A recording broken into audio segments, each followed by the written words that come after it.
Let's look at using nested if-else statements, and also we're going to use the AND operator within some of those if statements. In this example, we're going to look at the bonus amounts that we will provide for our employees. We're going to base it on which department the employee is in, the amount of sales that the employee has, and the years of employment. So we're looking at the different departments because some of the departments, for example, the computers department, just inherently based on the types of products that you would sell in that department, you might have more sales in computers than just the audio department, for example. So we have different scales for those for each department, and for each level of sales we have a bonus amount.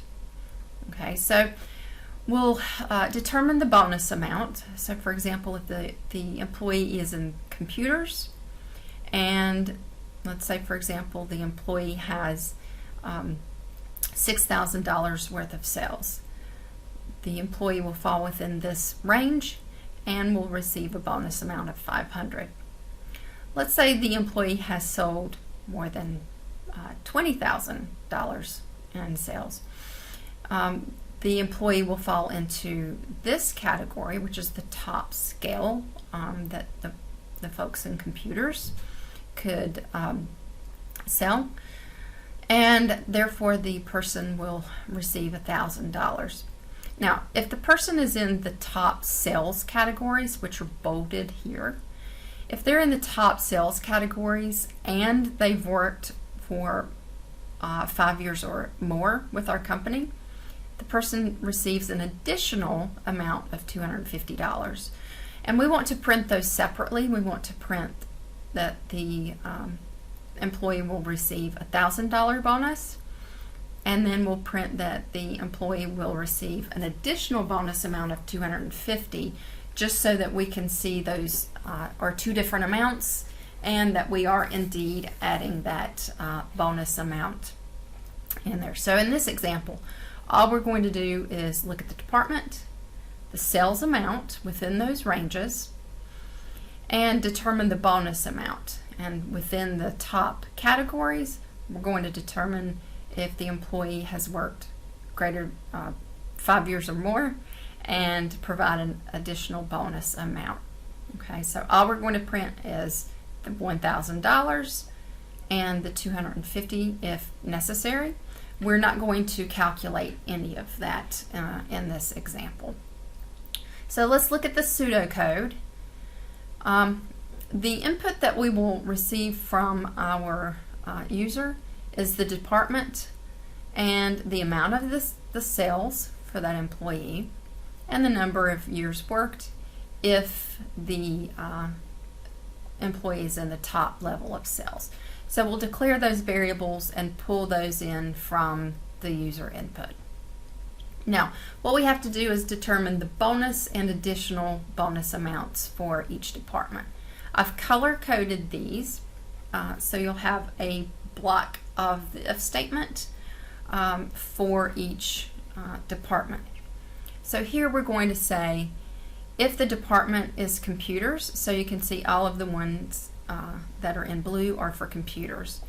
So if that department is computers and the sales amount, and technically we're looking at between, okay, if it's greater than or equal to 2,000 and if it's less than 8,000, we're going to print that that person's bonus amount is 500. So that's from the table. Else, if the department is computers and the sales amount is between 8,000 and 15,000, the bonus amount for that is 750. And then we'll do another comparison. Else, if those are not true, we're going to check the department for computers, and the sales amount needs to be just greater than 15,000. If that's true, we're going to print that the bonus amount is 1,000. And for that top sales category here, we're going to check if the years worked is greater than or equal to 5. If so, we'll also print the bonus amount of 250. If none of those are true, in the department will print invalid. Okay. Now that means if it's computers and for some reason someone entered something that's beyond those values. And again, with any if statement, if something is false, it will drop out of that block of code and go to the next block of code. So if the department is not computers, then it doesn't fall in the computers category. We're going to go back down to the next block of code and create the code for the phones department. So it's the same type of code, just checking each sales level and providing the bonus amount. And if the department is phones and it doesn't meet any of those, it will print invalid. The same for the audio department. And if none of the values here are true, if whatever the user entered is outside of those ranges or departments, we'll print invalid. So in this case, all you're doing is checking for the department, the range, and where that sales amount falls in the range, and then you're going to print the bonus amount. The only other thing you need to do is if the salesperson is in the top range of the sales, then you also need to check for the years worked, and in addition print that bonus amount for the years worked. Now this is pseudocode. Again, that is loose English like language that you would need to convert to the Python language and the Python syntax. So once you have the logic down for the pseudocode, then it's much easier to go in and create it in the Python syntax.